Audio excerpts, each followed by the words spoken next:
There were effectively 6 settings that had to be dealt with on the film: Hoth, Dagobah, the Asteroid Cave, the Millennium Falcon, the Star Destroyers, and Cloud City, the home to Lando Calrissian, who by now had been cast and would be played by Billy D. Williams. 5 of those would be handled on sets. Swamp locations were just not working out, and the rest were places which it just wasn't practical to try to shoot on location. That left only the Hoth exterior scenes, which were to be handled in Norway and proved to be an absolutely brutal shoot. They wanted to avoid anything that looked alpine for the ice planet, but the northerly location proved extremely difficult working conditions. For example, lenses had to be cold in order to not melt the snow, but the film stock couldn't be used under cold temperatures, so the camera had to have 2 different temperatures to them at all times, or it wouldn't work. Factor in the impact of the harsh weather on visibility or the burying of sets, and this was even worse than anything they had gone through in Tunisia. Things so slowed down that, in desperation, Harrison Ford was called to come from London to Norway to shoot his scenes that had been planned to be shot in the studio as a way for them to try to make up for lost time. That, of course, was a tremendous problem because the costume that he was given was exactly that. A costume! He was only ever meant to wear it in a studio, not in an actual Arctic blizzard. And what's more, the railroads that had been used to deliver crew and equipment up here were buried under avalanches. Yes, that was plural. There were 3 avalanches that covered the railroad tracks. In order to clear them, the railroad would need to send up a plow driver in order to clear off the tracks. Well, in desperation, the line manager was sent to go and ask the plow driver if he could have Ford ride up in his cab, which is normally against the rules, so he had to bribe the guy with a bottle of vodka. Well, with the cold weather and the long trip, one thing led to another, and by the time the plow arrived, the driver, the location manager, and Harrison Ford himself all stumbled piss-drunk out of the cab. Ford muttered something about calling his agent and promptly fell asleep. Kershner made good use of this mess, using the challenges that arose as a means of drawing cast and crew together as they muddled through the adversity. This allowed them to deal with the problems that were coming along without allowing it to spiral out of control. Kershner said that Gary Kurtz had been invaluable in this regard, being elbows deep in it with all the rest of them and not letting it sour his mood at all.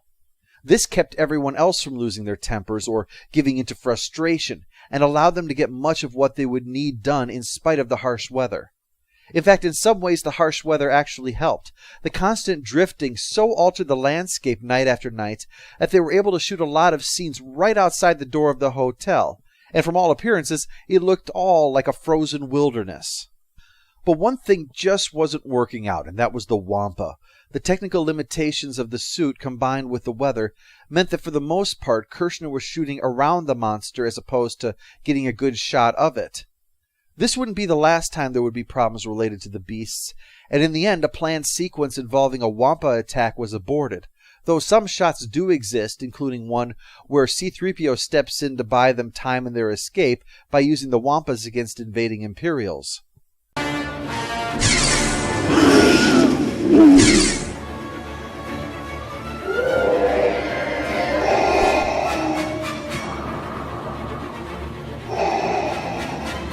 Kershner, in fact, felt that C-3PO naturally lent himself to comedic possibilities, and began encouraging improvisation during the Millennium Falcon scenes to help make good use of that. For instance, in the script, Leia just leaves after the kiss that she and Han share after she's been welding. Having C-3PO burst in and interrupt it not only provided a momentary bit of levity, but also a better reason for her to slip off, to subtly imply that she was embarrassed that she had allowed herself to be caught up in the moment. Kershner's tendency towards improvisation would most famously be seen in the carbon freezing chamber, where Han Solo avoided the predictable response to "I love you" with "I know," to likewise show a bit more of his own character and his view of their relationship.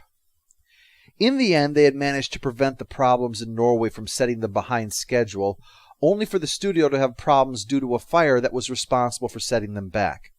In a desperate attempt to try to avoid falling behind, multiple units were put together to handle filming.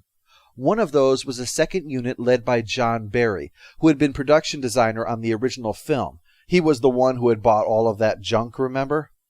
Barry had actually been riding high in the wake of Star Wars, and his success in the first 2 Superman films combined with that had allowed him to conceive of a project of his own, a science fiction film called Saturn III. Unfortunately, he had a falling out with the star Kirk Douglas, and so despite this being his movie, he was removed as director, leaving him feeling quite depressed naturally.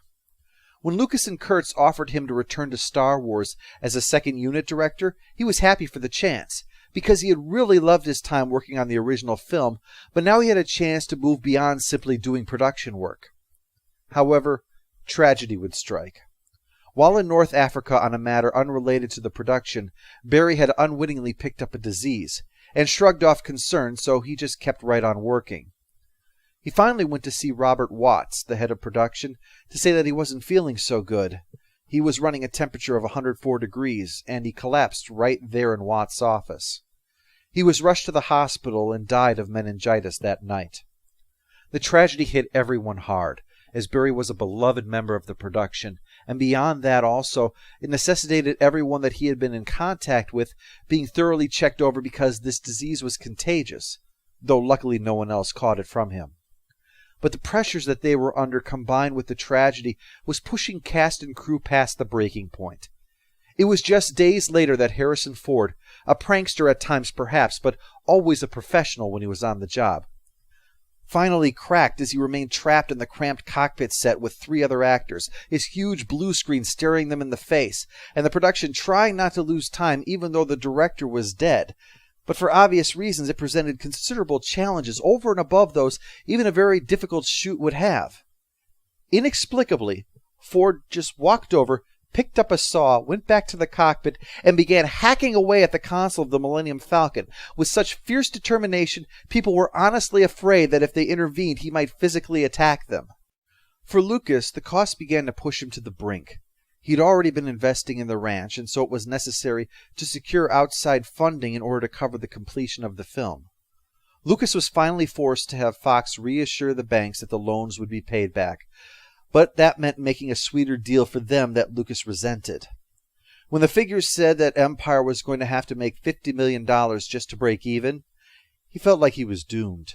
The Empire Strikes Back was going to have to be one of the most successful sequels of all time if it was going to meet his goals of not only securing the future of his blossoming corporate empire, but also to make Skywalker Ranch a reality.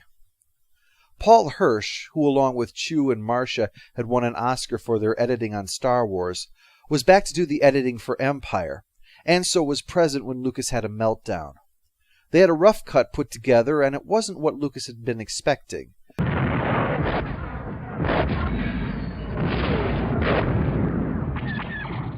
All troops will debark for ground assault. Prepare to target the main.